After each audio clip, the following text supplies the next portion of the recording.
बातमीपत्राच्या सुरुवातीला एक मोठी बातमी। सांगलीमध्ये 100 कोटींचे ड्रग्ज जप्त करण्यात आलेला आहे। पुणे पोलिसांनी सांगलीमध्ये ही मोठी कारवाई केली आहे। सांगलीतील कुपवाड ड्रग्ज साठ्यावर ही छापेमारी करण्यात आलेली आहे। सुमारे 50 किलो ड्रग्ज पोलिसांकडून जप्त करण्यात आले।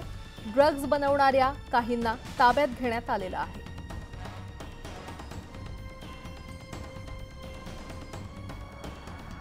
पुणे पोलिसांनी ही मोठी कारवाई केली असल्याचं पाहायला मिळते आणि या संदर्भात अधिक माहिती देत आहेत आमचे प्रतिनिधी वैभव सोनावणे आपल्यासोबत जोडले गेलेले आहेत। वैभव,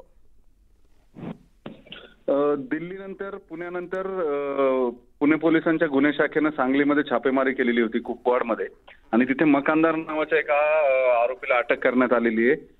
हा आरोपी यापूर्वी सुद्धा या अंमली पदार्थांच्या तस्करीच्या प्रकरणामध्ये अटक झालेला होता।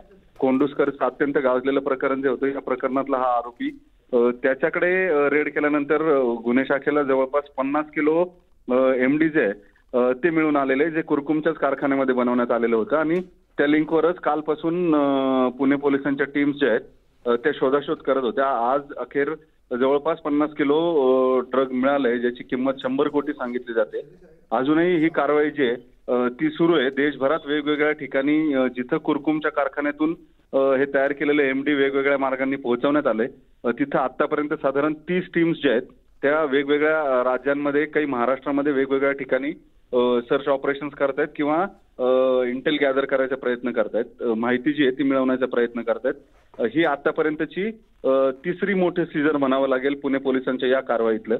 यापूर्वी 700 किलो कुरकुमच्या कंपनीमधून अर्थकेम मधून जप्त करण्यात आलेलं होतं। 900 किलो हे दिल्लीतनं जप्त करण्यात आलेलं होतं आणि आता पुन्हा 55 किलो जे ते सांगलीमधून कुपवाडमधून जप्त करण्यात आले। बरं वैभव, धन्यवाद या सविस्तर माहितीसाठी।